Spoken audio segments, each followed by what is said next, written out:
Sayyidina Muhammad wa ala ali Sayyidina Muhammad.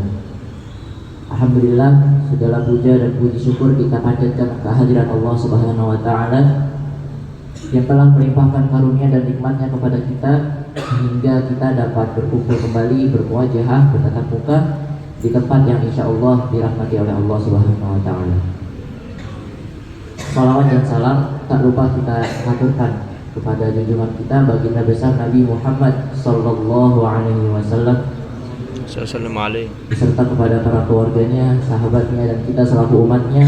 Semoga selalu mendapatkan syafaatnya di yaumil akhir kelak. Amin amin ya rabbal alamin. Hadirin sekalian, asatidah, murabi'ah, musyrif musyrifah, santri tahfidz BTQ GTA dan takmir seluruh sivitas akademika Pusat Ma'had Al-Jami'ah UIN Maulana Ibrahim Malang yang berbahagia. Izinkan saya Muhammad Adin Nasdiar selaku moderator insya Allah akan membantu jalannya penyampaian materi pada pagi hari ini. Acara kita pada pagi hari ini adalah Sarasehan Kaderisasi Ulama yang kedua dengan tema Kaderisasi Ulama melalui pembinaan Al-Quran bagi musyrif musyrifah sebagai garda depan generasi ulul albab. Hadirin sekalian yang berbahagia, alhamdulillah di tengah-tengah kita, di hadapan kita telah hadir Murabi Ruhina Al-Mukarram Kiai Haji Abdul Munim Asyadili selaku pengasuh PPSI Asyadili Pakis Malang. Tentu kita sudah mengenal kemasyhuran beliau, yakni sebagai pengasuh PPSI Asyadili Pakis Malang, dan keilmuannya di bidang Al-Quran yang sudah tidak bisa kita ragukan lagi. Dan untuk menambah motivasi kita dan memperkenal beliau lebih dalam, izinkan saya untuk membacakan kurikulum vitae dari beliau. Beliau bernama Kiai Haji Abdul Munim Asyadili, tempat tanggal lahir Malang 6 Maret 1971, alamat Jalan Sumber Pasir nomor 99A, Sumber Pasir, Kecamatan Pakis, Kabupaten Malang, Jawa Timur. Nomor telepon beliau yakni 0812 5265 527. Riwayat pendidikan terakhir beliau yakni di Pondok Pesantren Al-Falah, Ploso, Kediri. Kemudian riwayat jabatan pekerjaan beliau, yang pertama yakni Ketua FSIH Malang Raya, yang kedua Ketua RPTI Kabupaten Malang, yang ketiga Ketua IMAP Alumni Al-Falah Ploso Regional Malang Raya, yang keempat Rois Majelis Ilmi JKH Kabupaten Malang, dan yang kelima pengasuh PPSI Asyadili. Kemudian prestasi dari beliau diantaranya adalah yang pertama MTQ Internasional Cabang Tafsir di Mesir tahun 1998, dan yang kedua adalah juara 1 tafsir MTQ Internasional di Irak tahun 1999. Masya Allah, demikianlah kurikulum vitae dari Al-Mukarram Kiai Haji Abdul Munim Asyadili. Wa ta'alallahu fi tuli hayati fi siha wal afiyah, amin ya rabbal alamin. Baiklah, tanpa berpanjang lebar lagi, marilah kita langsung beranjak ke sesi berikutnya, yakni adalah sesi penyampaian materi kepada Al-Mukarram Kiai Haji Abdul Munim Asyadili. Waktu dan tempat dipersilakan. Allahumma sholli ala sayyidina Muhammad. Allahumma sholli ala. Assalamualaikum warahmatullahi wabarakatuh. Bismillah, alhamdulillah, wassalatu wassalamu ala rasulillah sayyidina Muhammad ibn Abdillah wa ala alihi wa sahbihi wa wala wa la hawla wa la quwwata illa billah ma ba'da. Hadatul muhtaramin, para alim, para ulama, khusus pada Kiai Haji Hashim selaku pembina, dan juga kepada murabi-murabiyah, musyrif musyrifah, dan kepada ustadzah, asatidz dan ustadzah yang semoga senantiasa semuanya dalam keberkahan Allah Subhanahu wa taala. Amin, amin. Pertama kita aturkan syukur kepada Allah Subhanahu wa taala. Alhamdulillah hingga saat ini masih diberikan sihat wa'afiyah dan ketaatan kepada Allah Subhanahu wa taala. Semoga kita semua kelak mendapat syafaat Al-Quran di hari Allah Subhanahu wa taala. Amin. Salawat dan salam semoga terlimpah kehadirat junjungan Nabi kita, Nabi besar Muhammad SAW yang senantiasa kita harapkan syafaatnya. Semoga kita mampu meneladani akhlak-akhlak mulia beliau, kita mampu selalu menghidupkan sunnah-sunnah beliau, kita mampu selalu berada dalam ajaran suci beliau, dan semoga menjadi pejuang-pejuang dalam agama beliau, menjadi kader-kader ulama yang kelak nanti termasuk barisan-barisan gambah panji bendera Rasulullah Muhammad SAW dan termasuk min ahli syafaati. Alhamdulillah, meneruskan materi ini mintanya, iya sudah suruh ulang lagi. Satu inti hadis riwayat Muslim, Rasulullah bersabda, Inna allaha yarfa'u bihadzal kitabi aqwaman wa yadha'u bihi akharin. Sungguh Allah akan mengangkat dengan kitab suci Al-Quran ini beberapa kaum, dan Allah pun akan menjatuhkan dengan kitab ini kaum-kaum yang lain. Maka dilihat bagaimana Allah mengangkat derajat umat Muhammad dengan Al-Quran. Ini ada satu ayat dalam surat Ali Imran. Allah berfirman, Inna Allah astafa Adam wa Nuhan wa ala Ibrahim wa ala Imran ala alamin. Sungguh Allah telah memilih Nabi Adam, Nabi Nuh, keluarga Ibrahim, keluarga Imran mengalahkan alam semesta. Nah, ayat ini kalau kita lihat itu kita protes maunya, tapi Quran nggak mungkin salah. Kenapa kita itu nggak ganjel dalam hati itu, kok tidak ada nama Nabi Muhammad dalam ayat ini? Nabi Adam, Nabi Nuh, ala Ibrahim, ala Imran mengalahkan alam semesta. Apa mengalahkan Nabi kita Nabi Muhammad? Kalau kita tahu Nabi Muhammad itu khairul khalqi ajma'in. Maka satu ayat yang mengandung kemuskilan, maka ini harus ada penafsiran. Kan dalam ayat ini ada 3 penafsiran. Penafsiran pertama ini dalam tafsir Jalalain, tafsirnya yang kita jadi pegangan utama kita kaum Nahdliyin itu kaum tafsir Jalalain ini. Ditafsiri alal alamin ay ala alami zamanihim. Beliau mengalahkan alam semesta di zaman beliau masing-masing. Nabi Adam paling utama di zamannya Nabi Adam. Nabi Nuh paling utama di zamannya Nabi Nuh, sehingga tidak mengalahkan Nabi Muhammad. Dan tafsir kedua, ini tidak disebut nama Nabi Muhammad dalam ayat ini karena Nabi Muhammad sudah masuk dalam ala Ibrahim. Nabi Muhammad adalah turunan dari Nabi Ibrahim, tapi itu jauh, beberapa keturunan sudah berapa? Yang hafal itu Said Agil itu. Said Agil, yang Said Agil Sirat itu hafal sanadnya Nabi sampai Nabi Adam itu. Itu kebetulan sudah jauh. Maka penafsiran ketiga inilah yang menjadi pegangan kita. Bagaimana menafsiri ayat ini? Kita tafsir dengan satu ayat dalam surat Fatir. Allah berfirman, "Tsumma awrathnal kitaba alladzina astafaina min ibadina." Al-ayat. Kemudian saya wariskan kitab suci Al-Quran ini kepada orang-orang yang saya pilih dari hamba saya. Ini Allah jawab. Berarti tidak usah Nabi Muhammad, cukup umatnya Nabi Muhammad yang mereka mewarisi kitab Al-Quran, maka mereka menjadi dalam jajaran orang-orang yang dipilih oleh Allah. Kapas sabda Rasulullah, ulama'i ka'abbiya'i Bani Israel. Ulama dari umatku seperti nabi-nabinya Bani Israel.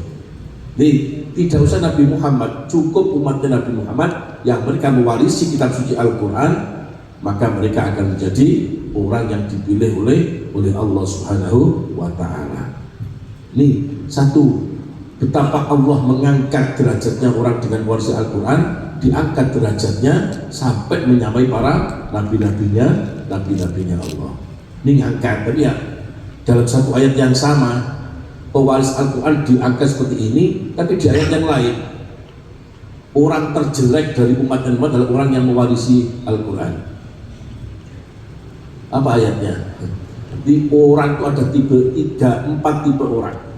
Pertama, orang yang beribadah kepada Allah dengan sepenuhnya tapi takut kepada Allah. Dalam ayat walladzina yu'tuna ma atau wa qulubuhum wajilatun annahum ila rabbihim raji'un. Di orang yang sudah tunaikan semua hak-hak Allah, hak-hak manusia tunaikan, tapi mereka masih selalu takut akan keadaan dari kiamat. Atau dalam ayat rijalul la tulhihim tijaratu wa la bai'un 'an dzikrillahi wa iqamis sholati wa ita'iz zakati yakhafuna yawman tataqallabu fihi al-qulubu wal absar. Ini orang istimewa. Satu contoh, Imam Ali Zainal Abidin As-Sajjad, satu hari itu sholatnya 1000 rakaat. 1000 rakaat kalau kita mungkin 1/10-nya nggak kuat, bahkan 1/100-nya juga itu sholatnya. Beliau kalau sudah selesai wudhu mau sholat, maka langsung pucat dan bergetar. Maka ditanya, kenapa wahai Imam Ali Zainal Abidin, bagaimana saya nggak takut saya akan menghadap kepada Allah? Itu orang yang istimewa, orang yang amalnya itu sudah top, tapi dia itu takut kepada Allah. Yang kedua adalah orang yang berbuat dosa, tapi dengan dosanya dia menjadi khosyah, dia takut. Jadi bermaksiat akhirnya menimbulkan dia takut kepada Allah. Qul ya ibadiyalladzina asrafu ala anfusihim la taqnatu min rahmatillah innallaha yaghfiru dzunuba jami'an. Itu ada ketakutan. Yang ketiga itu orang yang berbuat ketaatan, tapi dengan ketaatannya dia menjadi ujub. Yang ketiga dalam hikam itu al-maksiyah allati turithul khosyah afdalu minal maksiyah allati turithul ujubah. Jadi kemaksiatan yang bisa memunculkan takut kepada Allah itu lebih utama daripada ketaatan tapi memunculkan ujub. Saya kan hafal Quran, nah itu ujub namanya. Itu nomor 3. Tapi ada yang lebih jelek lagi. Siapa paling jelek? Itu dalam surat Al-A'raf. فَخَلَفَ مِنْ بَعْدِهِمْ خَلْفٌ وَرِثُوا الْكِتَابَ يَأْخُذُونَ عَرَضَ هَذَا الْأَدْنَى وَيَقُولُونَ سَيُغْفَرُ لَنَا. Itu jelek-jeleknya orang. Siapa? Akan datang pengganti yang jelek. Khalfun. Kalau khalfun pengganti yang jelek, kalau begitu namanya khalafun. Kalau khalafun pengganti yang baik. Kalau khalfun pengganti yang jelek. Akan muncul pengganti yang jelek. Siapa mereka? Warithul kitab, yang mereka mewarisi kitab Al-Quran, menguasai Al-Quran, tahu, apal Al-Quran, menguasai mana-mana Al-Quran. Tapi yakhuduna 'aradu hadzal adna, dengan Al-Qurannya dibuat untuk mengambil perkakas dunia yang remeh ini. Jadi Qurannya dibuat untuk cari makan, cari kehormatan, cari jabatan dan seterusnya. Tapi dengan yang seperti itu mereka nggak takut sama sekali. Mereka katakan wa yaquluna sayughfaru lana. Kalau saya pasti akan diampuni oleh Allah. Nah ini orang sudah jelek tapi tidak takut. Dan itu yang diangkat Allah tadi adalah yang dipilih orang-orang pewaris kitab suci Al-Quran yang betul-betul istiqomah di dalam mengamalkan Al-Quran. Kita teruskan. Di betapa mulianya Allah mengangkat derajat orang dengan Al-Quran sampai mereka diserahkan dengan para nabi-nabi Allah. Sehingga ketika sekali waktu ada seorang pemuda, Niswan bin Sufyan Ats-Tsauri. Pemuda bertanya, wahai Sufyan Ats-Tsauri, ya seorang pemuda saya harus berangkat berjuang fisabilillah. Tapi sisi lain saya kepingin untuk belajar Al-Quran. Mana yang saya pilih wahai Sufyan Ats-Tsauri? Kata beliau, Sufyan Ats-Tsauri, berangkatlah kamu untuk belajar Al-Quran. Bukankah Rasul sudah bersabda, khairukum man ta'allamal Qur'ana wa 'allama. Paling baiknya kamu orang yang mau belajar Al-Quran dan mengajarkan Al-Quran. Itu kemudian kemuliaan ini luar biasa, sampai nanti ketika sudah orang semua sudah masuk surga, untuk sahibul Quran ini dikhususkan dan katakan yuqalu li sahibil Quran iqra wartaqi warattil kama kunta turattilu fid dunya fa inna manzilataka inda akhiri ayatin taqrabuha. Nanti orang yang punya Al-Quran, dalam taklikotnya kitab Tibyan fi Adabi Hamadil Quran, siapa itu sahibul Quran? Sahibul Quran itu bukan orang yang sedang hafal Al-Quran, tapi orang yang hafal Al-Quran, mengerti maknanya dan mengamalkan Al-Quran.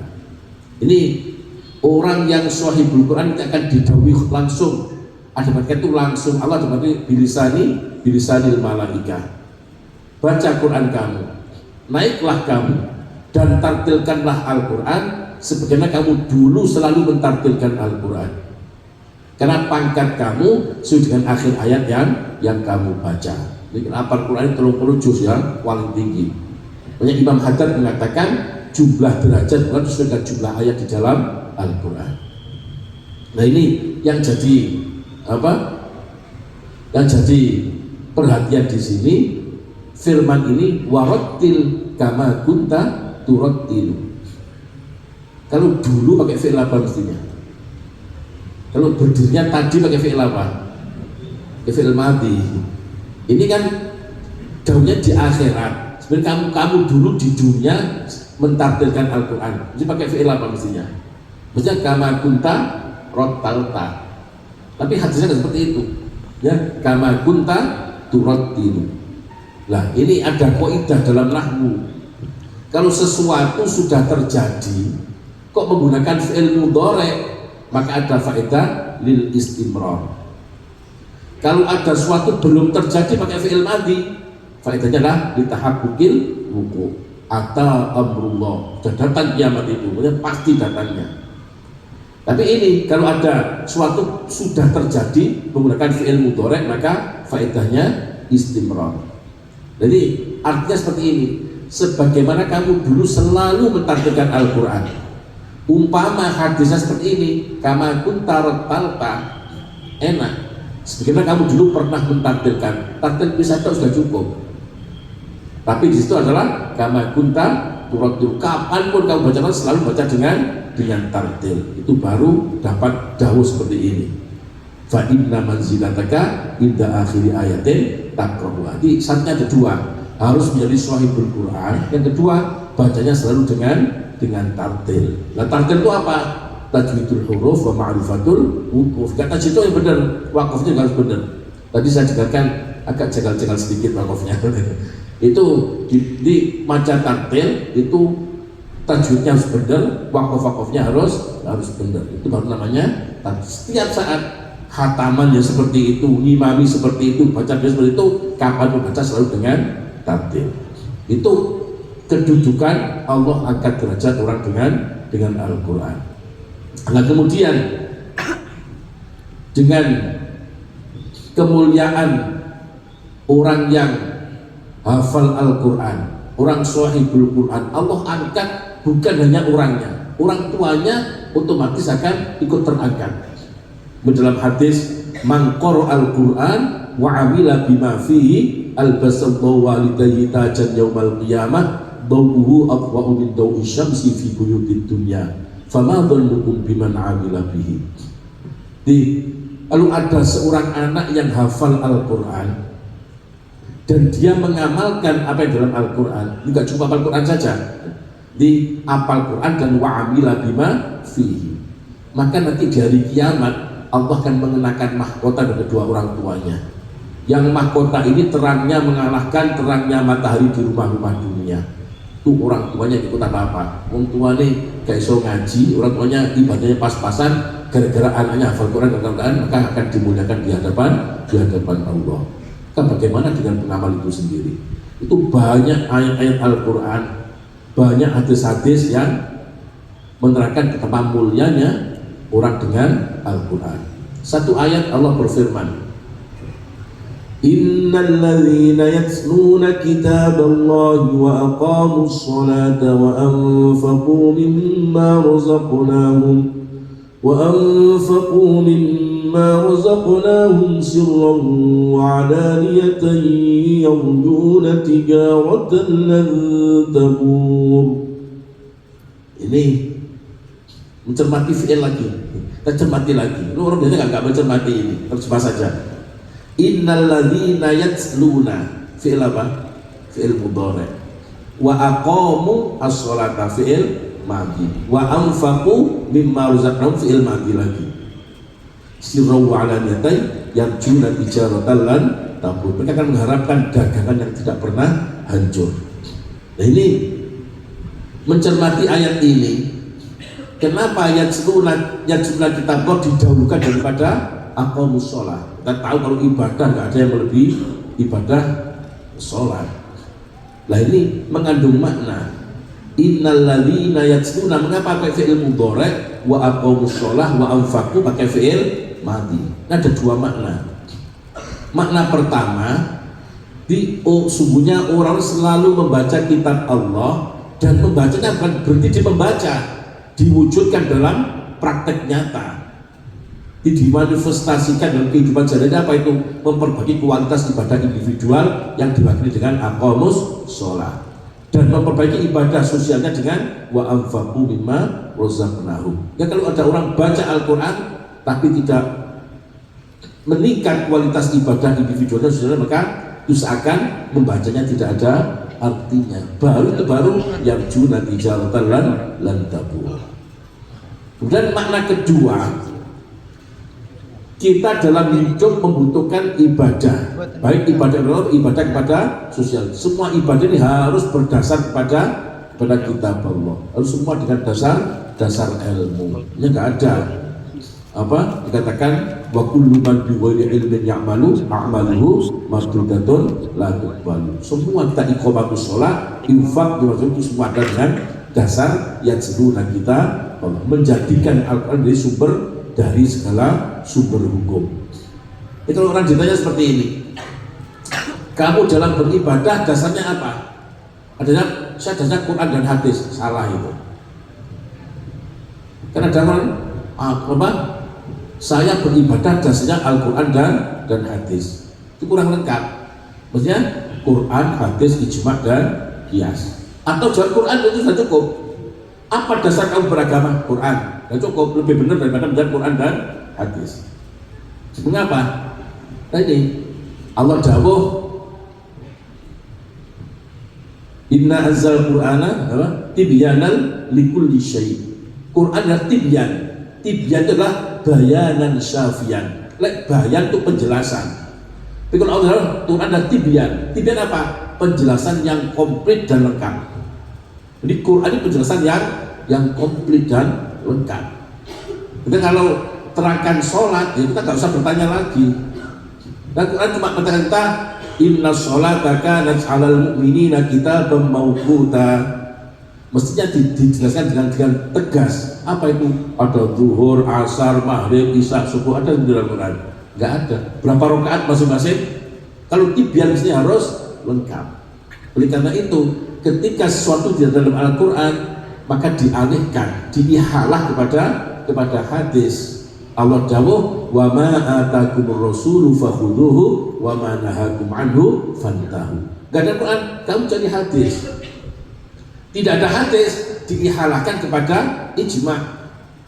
Wa may yattabi' ghayra sabilil mu'minina nuwallihi ma tawalla wa nuslihi jahannam. Tuh kalau nggak ada hadis, nggak ada. Kita arahkan kepada ijma', kesepakatan di antara para ulama. Ijma' belum ada, diihalahkan kepada qiyas. Allah dawuh fa'tabiru ya ulil absar. Nah ini artinya apa? Itu ditanya orang, apa dasar beragama? Quran. Cukup udah. Nah Quran juga kalau nggak ada, diihalkan kepada hadis, ijma' atau qiyas. Kita jawab dengan Quran hadis nggak lengkap. Quran hadis ijma' dan qiyas itu contohnya seperti itu. Allah angkat derajat umat Muhammad dengan Al-Quran. Tapi sebaliknya, Allah pun akan menjatuhkan umat Muhammad dengan Al-Quran. Siapa akan dijatuhkan?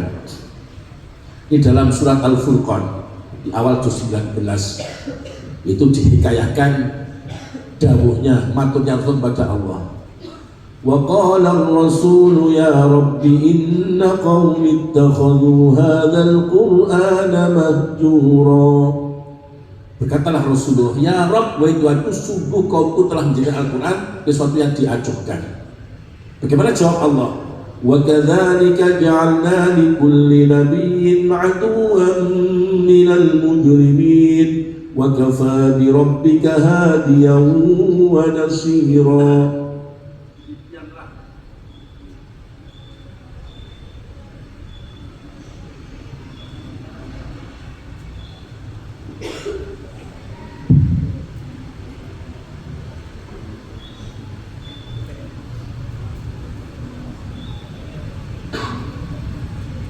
Demikianlah saya jadikan bagi setiap nabi musuh dari orang yang suka berbuat dosa. Artinya apa? Mereka yang menghajar Al-Quran dianggap jadi musuhnya Rasulullah. Apa ada pangkat yang lebih rendah lagi dari musuhnya Rasulullah? Maka itu Allah menjatuhkan umatnya dengan Al-Quran. Yang susah tafsirannya Ibnu Taimiyah menafsiri ini. Man lam yaqra'il Quran faqad hajarah. Wa man qara'al Qur'an wa lam yafham ma'anihi faqad hajara. Wa man qara'al Qur'an wa fahima ma'anihi wa lam ya'mal bima fihi faqad hajara. Seperti itu kita semua hajirul Quran. Hajirul Quran. Barang siapa tidak hafal Quran, berarti telah dia ternyatu Al-Quran. Barang siapa hafal Quran tapi tidak ngerti maknanya, berarti nyatu Al-Quran. Barang siapa hafal Quran, ngerti maknanya tidak mengamalkan, berarti terus yang mengajar Al-Quran. Itu musuhnya kan Nabi. Kita semua paling masuk itu. Nah, itu karena itu untuk menafsiri ayat ini, pokoknya faqad hajarah, orang yang menghajar Al-Quran itu orang yang tidak mau peduli pada Al-Quran. Itu aja itu. Nggak usah ditanyakan. Kenapa? Orang hafal Quran itu faminhum dzalimun li nafsihi. Yang menafsiri itu orang yang sekedar hafal Al-Quran, tapi tidak ngerti maknanya. Kenapa zalim? Quran seindah itu sehebat itu kok dihafal notok gak ngerti, kan namanya zalim. Kemudian wa minhum muqtasid, sebagian orang yang sedengan itu hafal Quran ngerti maknanya tapi amalnya bodoh, yang enggak hafal Quran bodoh aja. Dan kalau orang hafal yang terakhir wa minhum sabiqun bil khairat. Siapa itu? Ibnu Abbas dawuh yang bagi li hamil Quran ayyu'rafa bilailihi idan nasu naimuna wa binaharihi idan nasu muftiruna wa bisumtihi idan nasu yakhuduna wa bibukaihi idan nasu yathakuna wa bikhusyu'ihi idan nasu yakhtaluna. Itu daunnya Ibnu Abbas. Hendaknya orang yang hamil Quran dikenali dengan waktu malamnya. Ketika semua orang tidur, dia bangun. Dikenali dengan siangnya kita semua orang berbuka, dia berpuasa. Dikenali dengan diamnya kita orang muji macam-macam, dia diam. Ketika semua orang tertawa, dia menangis. Ketika semua orang bergaya, dia dengan khusyuk. Itu orang yang baru namanya wa minhum sabiqum bil. Tidak usah khawatir, tiga-tiganya masuk dalam tsumma awrathnal kitabal ladzina tafaina. Berarti tafsiran dari Ibnu Taimiyah itu ya, kalau tafsir Ibnu Taimiyah terangkan sak donya akan musuh kanjeng Nabi, buat boleh kanjeng Nabi. Karena itu yang penting kita peduli pada Al-Quran, masuk menjadi musyrifah, menjadi pejuang Al-Quran. Saya tidak mau ada kelas saya ada yang tidak bisa baca Qurannya nggak benar, semua harus bisa dan seterusnya. Itu masuk perjuangan dengan Al-Quran, insya Allah kita tidak dianggap menjadi musuhnya Nabi Muhammad. Nah, berikutnya, bagaimana kita di sini harus mengantarkan generasi yang ulul albab. Nah, kita runtut dari awal. Di awal surat Al-Baqarah ini ada sifat-sifat orang yang bertakwa. Di antaranya walladzina yu'minuna bima unzila ilaika wa ma unzila min qablik. Jadi termasuk sifatnya orang yang bertakwa itu orang yang percaya kepada Al-Quran. Kalau kita ditanya sudah percaya dengan Al-Quran, pasti kita jawab kita sudah percaya. Ini buktinya yang menurut saya sudah atau belum kita lihat dulu. Jadi kalau kita percaya pasti percaya. Ini percaya tidak sekedar percaya, harus dibuktikan kepercayaan itu. Ya di Al-Quran itu alladzina amanu wa amilus sholihat. Nah, iman harus beramal. Kita dengan Al-Quran harus dibuktikan percaya itu. Dengan apa membuktikan? Maka ada satu ayat dalam surat Al-Baqarah juga. Allah berfirman, alladzina atainahumul kitaba yatlunahu haqqa tilawatihi ulaika yu'minuna bihi. Di orang-orang yang telah diberi kitab Al-Quran dan mereka membacanya dengan haqqut tilawah, maka mereka itulah orang yang percaya kepada Al-Quran. Jadi kalau kita ngaku percaya pada Al-Quran, maka membacanya harus dengan haqqut tilawah. Apa itu haqqut tilawah? Ayyashtarika fihi lisan wal aql wal qalb. Harus bersatu antara lisan, akal dan hati. Fal lisanu yurattil wal aqlu tarjim wal qalbu yatta'id. Lisannya mentartilkan, akalnya menerjemahkan, hatinya mengambil nasihat. Dalam bahasa lain, fahadzul Quran tasqihul huruf bitartil, fahadzul aql tarjamatul ma'ani, fahadzul qalb al-itti'ab wal inzijar. Bagian dari lisan adalah mentasihkan hurufnya dengan cara tartil. Betul tartil, enggak tilawah. Bagian dari akal menerjemahkan makna-maknanya, bagian dari hati adalah mengambil nasihat dan mengambil pelajaran. Itu baru dinamakan haqqut tilawah. Kalau orang sudah seperti itu baru pantas mengaku menjadi orang yang yu'minuna bihi, orang percaya pada Al-Quran. Kalau kita sudah atau belum seperti itu, harus tiga-tiganya. Jadi itu haqqut tilawah. Sehingga kalau ada orang itu bangga menjadi orang yang hafal Al-Quran, Kak Mindori ya, ini prakteknya. Sebab hafal Quran riwayat Hafiz itu masih hafal 1/20 dari Al-Quran. Berapa kata 1/20? Qiraah yang mutawatir itu Rasulullah Dawud innama unzilal Qur'anu ala sab'ati ahruf.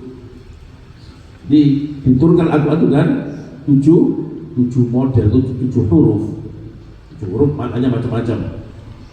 Itu kisahnya kan ketika sekali waktu ada sahabat Hisam imami sholat Isya. Sayyidina Umar bin Khattab lewat, si dibaca Hisam kok enggak podo dengan yang diajarkan Rasul pada saya. Oh, Hisam ini main-main kata Umar.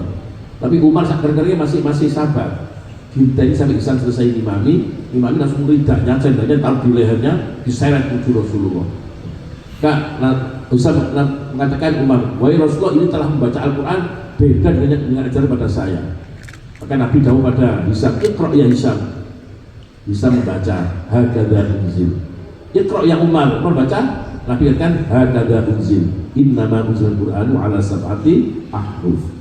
Jadi harus ada menulis satu ahruf.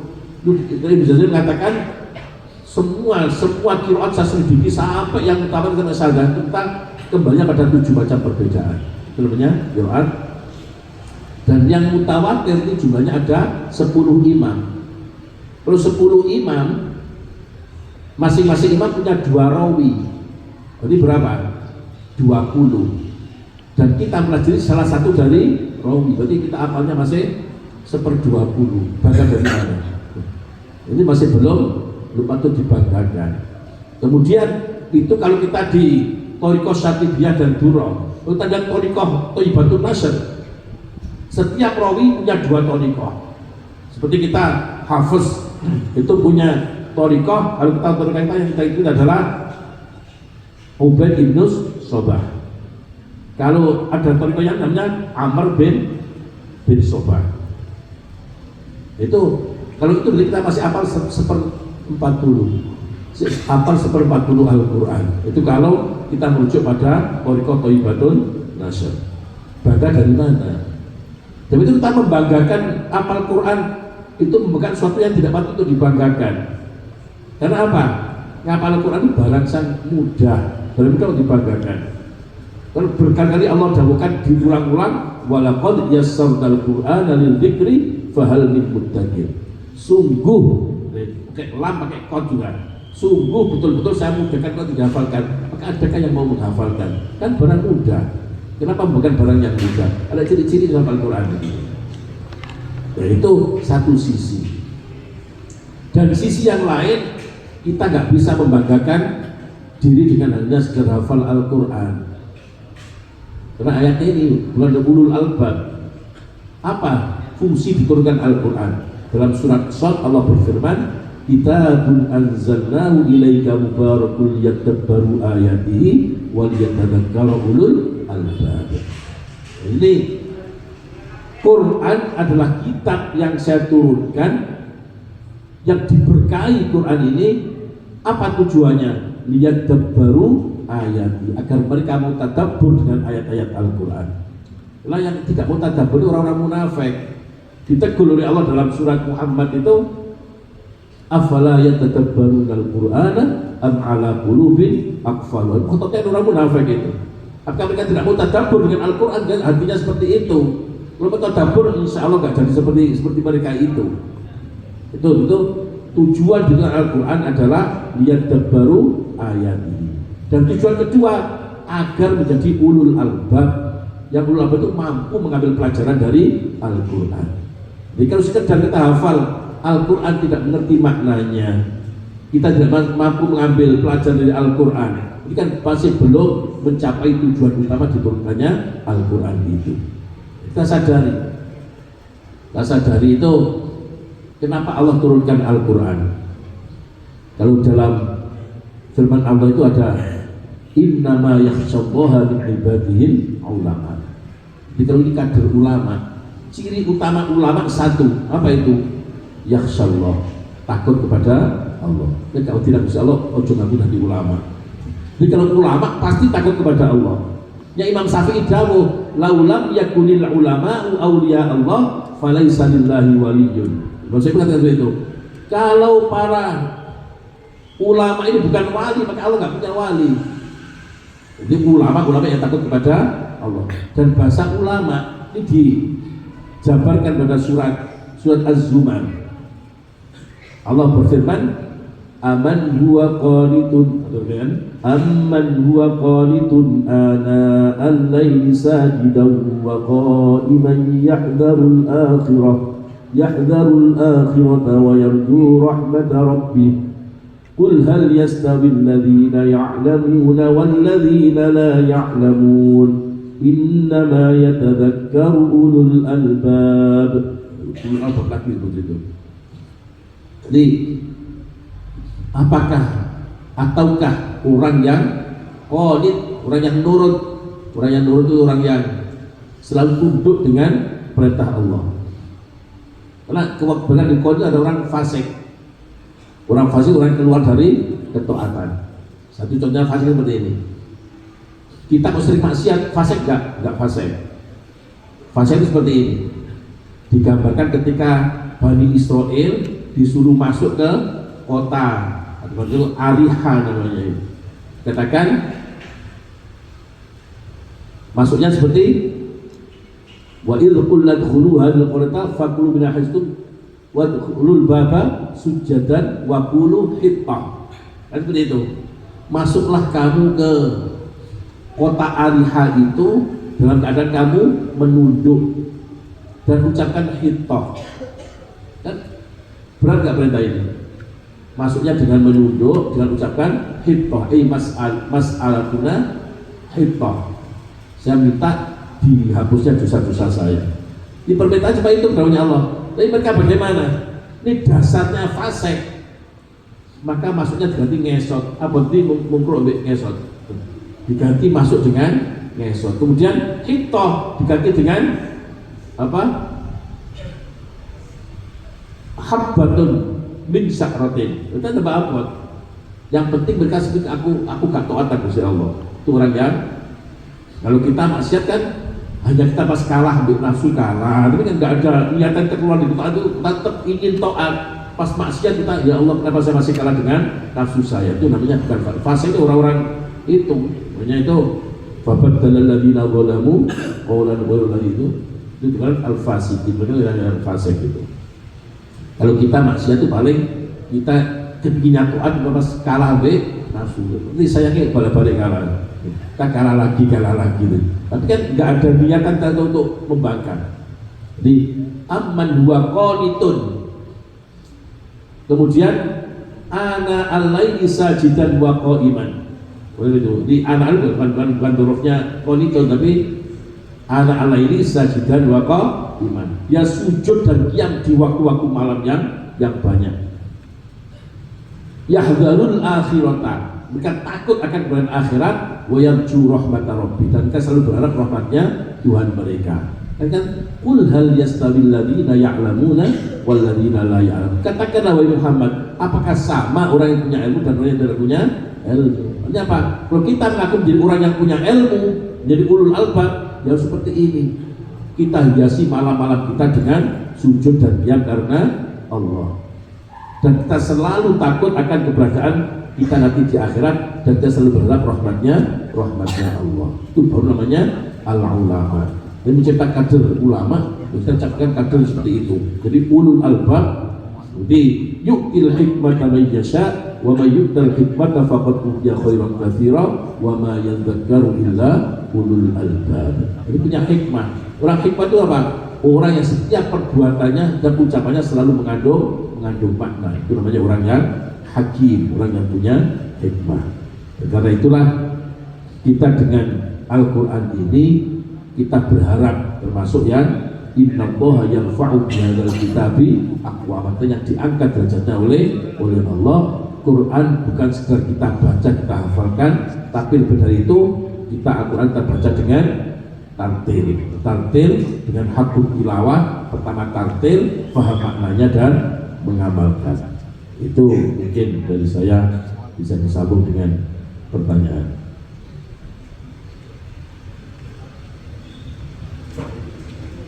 Alhamdulillah, demikianlah materi yang disampaikan oleh Kiai Haji Abdul Muhyiddin Syadzili. Ucapkan terima kasih. Maka selanjutnya kita buka sesi tanya jawab, mungkin sekitar 2 atau 3 pertanyaan perwakilan dari musyrif maupun musyrifah. Monggo dipersilakan. Yang ingin bertanya dipersilakan untuk mengangkat tangannya terlebih dahulu.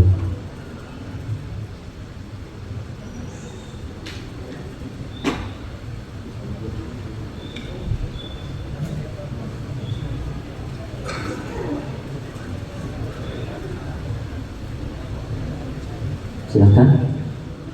Mungkin untuk mengawali, saya izin bertanya mengenai ada siapa? Silakan, bisa langsung berdiri. Nih, berdiri. Waalaikumsalam.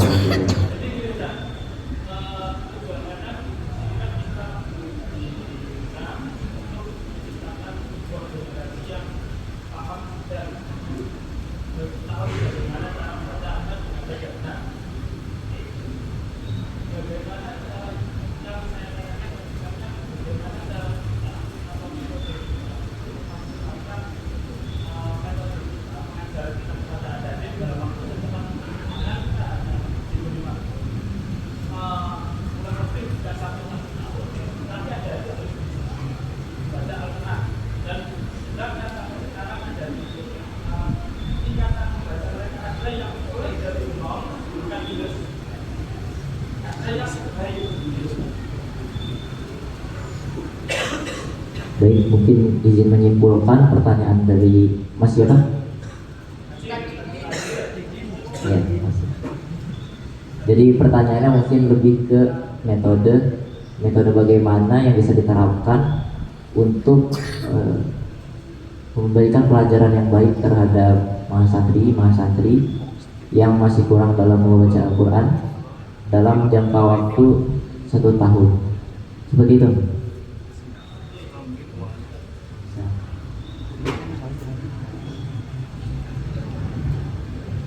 Terima kasih. Di waktu 1 tahun itu bisa dianggap cepat, bisa dianggap pas atau lama.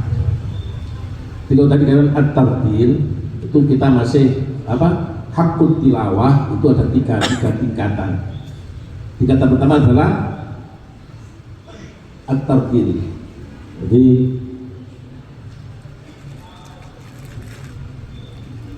fal-lisanu yurattil. Yang pertama adalah tartil. Tahapan berikutnya adalah wal-aqlu yutarjim, akalnya menerjemahkan. Yang ketiga wal qalbu yang ta'ayun.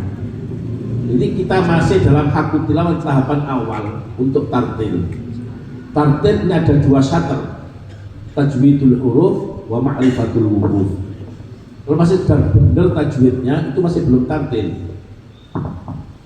Jadi kita melatih tartil, mungkin kalau cara yang kita pakai itu ada diklasifikasikan dulu sebelum masuk. Jadi mahasiswa itu ada yang sudah pinter klasifikasi A, nanti perlakuannya seperti ini. Ada yang sedang seperti ini dan ada yang masih dalam nol itu kita sendirikan. Kita itu sudah bisa kalau tadi saya dengarkan satu musyrik itu hanya pegang 20 orang. Untuk membagi 20 orang kan itu saya kira hal yang mudah. Itu yang sudah lancar. Ini kan mereka tinggal setor untuk membagi salah sedikit. Tapi kita perhatikan pada yang masih belum bisa. Ini ada. Kalau orang bisa di drill itu biasakan untuk membaca seperti pelatihan makhorijul huruf, latihan sifatul huruf, latihan ahkamul huruf. Ahmad itu di luar itu. Ini bisa dalam satu langkah yang terkenal itu kita baca a i u ba. U an ani ana minal mu'nimai an ani a. Latihan itu mulai dari hamzah sampai ya nanti. Itu sudah latihan bagaimana cara baca idhar. Karena sebenarnya orang idhar itu kan pokoknya Indonesia ketok. Menandakan haqiqatul idhar biwairi udnatin wa biwairi salkatin biwairi kolkolatin. Di unsur idhar itu harus bersih dari unsur kolkolah, unsur sakta dan unsur guna. Baca siraqal ladzina an'amta 'alaihim, itu ada gunahnya. Siraqal ladzina an'amta 'alaihim ghairil, ada unsur saktahnya. Ada siraqal ladzina an'amta 'alaihim ghairil, ada unsur qalqalahnya. Tiga-tiganya harus bersih. Betul kan?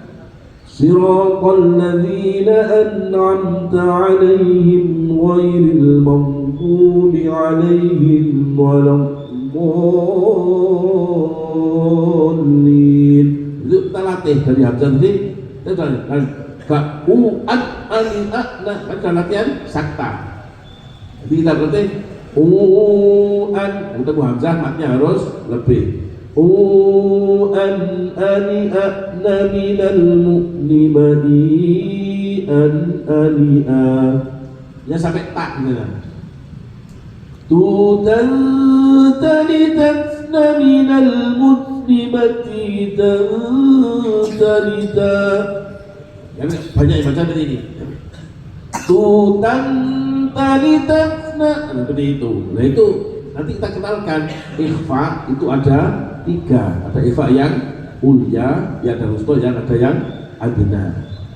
Ada yang seperti tak itu ikhfa-nya ada ikhfa yang a'la, sehingga kalau nanti ikhfa yang ya sedikit tajwid ya. Kalau idhar nunnya bunyi nun, kalau idgham nunnya hilang. Kalau ikhfa tengah-tengah. Bagaimana tengah-tengah ini? Huruf-huruf ikhfa harus menekan sifat yang paling dominan dalam huruf nun. Apa sifat paling dominan dalam huruf nun? Sifat gunnah. Coba ucapkan nun, hidungnya ditutup, bisa bunyi apa tidak? Jadi muni nun, hidungnya ditutup, tidak akan bunyi. Kalau sifat aslinya sifat gunnah, maka huruf ikhfa harus menekan sifat gunnahnya nun. Nah, dalam menekan ini maka huruf ikhfa terbagi menjadi 3. Ada yang menekan maksimal, namanya ikhfa yang ulya. Ada yang menekan minimal, itu namanya ikhfa yang adna. Ada yang menekan separuh, namanya ikhfa yang wusta. Yang menekan minimal qaf dan kaf. Mangkana, mak langsung habis. Min qabli, min, ya sudah langsung habis. Itu menekannya. Ada yang menekan separuh, kemudian habis. Min syarri, min, bunyi satu harokat kemudian habis. Nah, untuk tak dal tok ini harus ikhfa-nya yang a'la. Ya kalau menekan maksimal, jadi fala taj'alu lillahi andadan wa ta'lamun. Jadi kita ajar seperti itu. Diajarkan tutan talitan, enggak tutan, dan kita terangkan di situ. Jadi sambil baca itu sudah menerangkan hukumnya seperti apa, akam seperti apa, sifatnya seperti apa, kita terangkan dalam satu kali. Itu seperti itu enggak butuh waktu lama. Kalau sudah bisa mereka baru kita ajar yang goreng menurut hafaz sebenarnya nggak ada kira'ah goreng itu nggak ada. Tapi aneh menurut kita. Yang taghir baca yang taghir itu kan aneh. Alaihi dibaca alaihu, itu kita kenalkan seperti itu. Itu nggak butuh waktu lama. Nggak usah 1 tahun, 1 bulan sudah bisa sudah memperbaiki bacaan. Itu ya. Itu kita masih dalam satu satar dari tartil. Baru kita sekarang wakaf. Menurut saya ulang tadi yang baca Al-Quran. Ayat apa tadi? Alladzina kafaru. Yang baca surat apa tadi? Yang kedua, surat An-Nahl ya.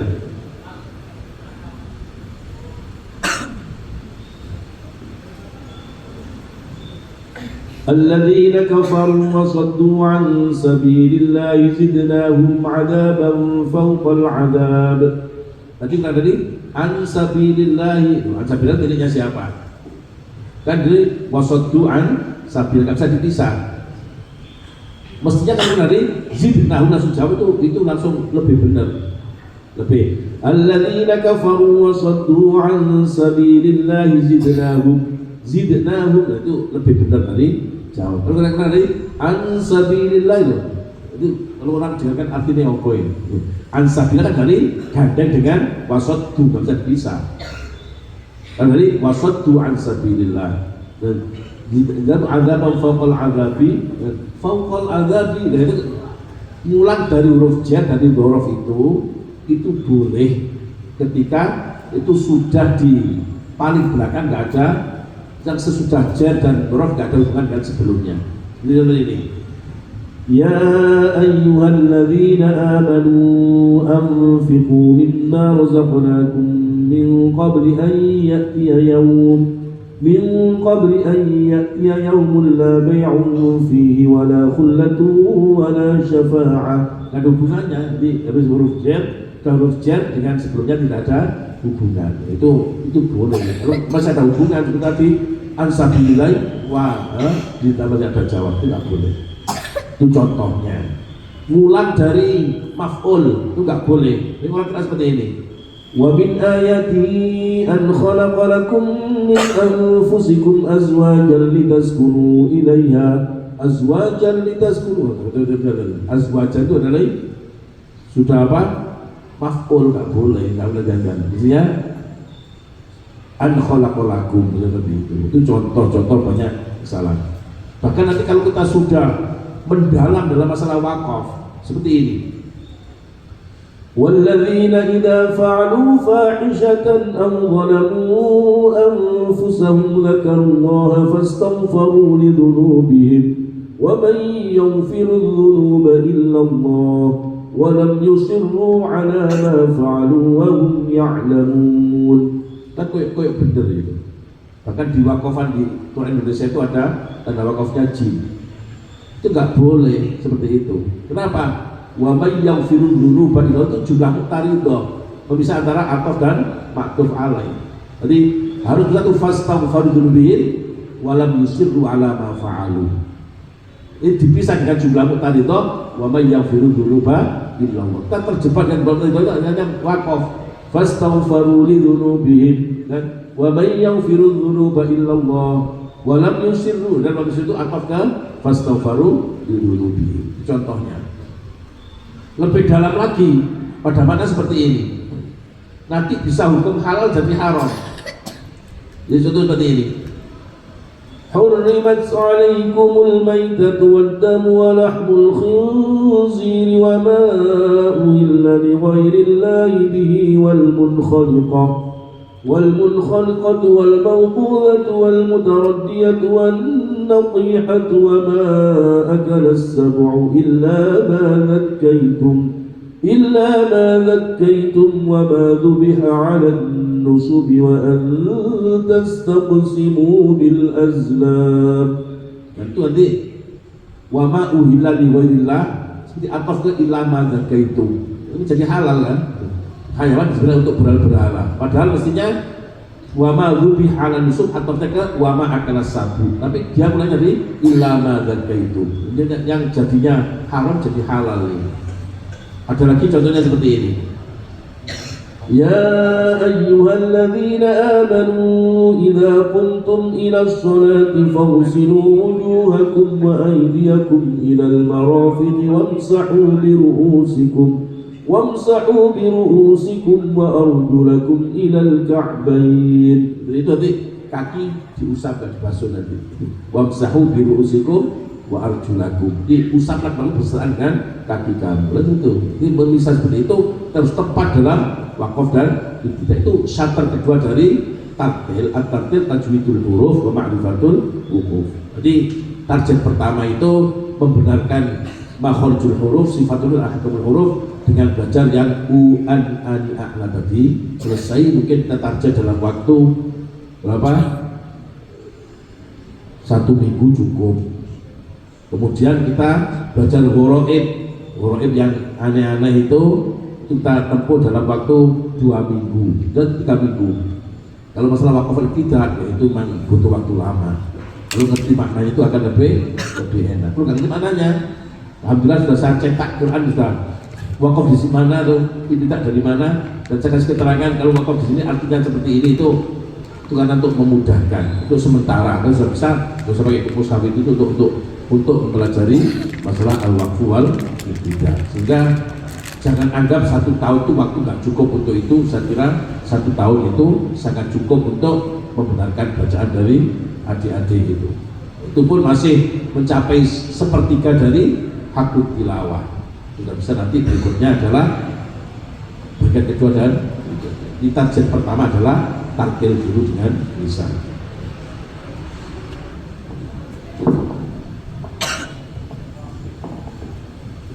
Demikian jawaban dari beliau. Mungkin ada pertanyaan lagi. Satu.